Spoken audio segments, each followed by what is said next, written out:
אם ההורים שלכם כבר לא בני 30, יש סיכוי טוב שיום אחד תצטרכו לעזור להם לקבל החלטות חשובות. בריאות, כספים, מגורים. ואז עולה השאלה איך עושים את זה נכון. אתמול ישבתי עם חבר, ודיברנו בדיוק על זה. הוא אמר לי, תשמע, אם מחר יקרה משהו לאבא שלי, אני לא יודע מה מותר לי לעשות.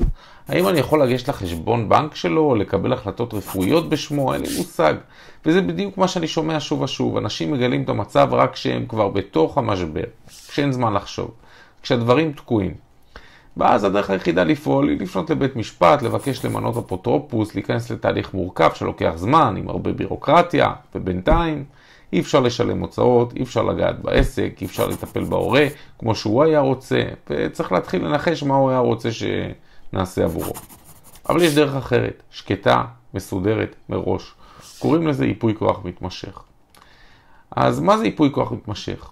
זה מסמך משפטי שהעורך חותם עליו כשהוא עוד בריא וקשיר, ובו הוא בוחר את מי שהוא סומך עליו, לא רק מי יחליט בשמו, אלא איך יחליט בשמו. וכשהרגע מגיע, הכל כבר מסודר. יש גישה, יש כיוון, אין בלבול, ואתם יודעים שאתם לא צריכים להילחם, אלא פשוט להיות שם עבור ההורה שלכם. וזה השלב שבו אני רואה את ההקלה אצל הילדים. הם מרגישים שהם לא לבד, שהם עשו את הדבר הנכון, שהם נתנו להורה שלהם כבוד, סדר וביטחון, גם ברגעים הכי רגישים. אז אם גם לכם יש הורים שאתם אוהבים ודואגים להם, אפשר לקבוע שיחת ייעוץ קצרה בלי התחייבות. משם אני לוקח אתכם יד ביד, כדי שבפעם הבאה שתשאלו את עצמכם מה עושים, תדעו שהתשובה כבר מחכה לכם מסודרת.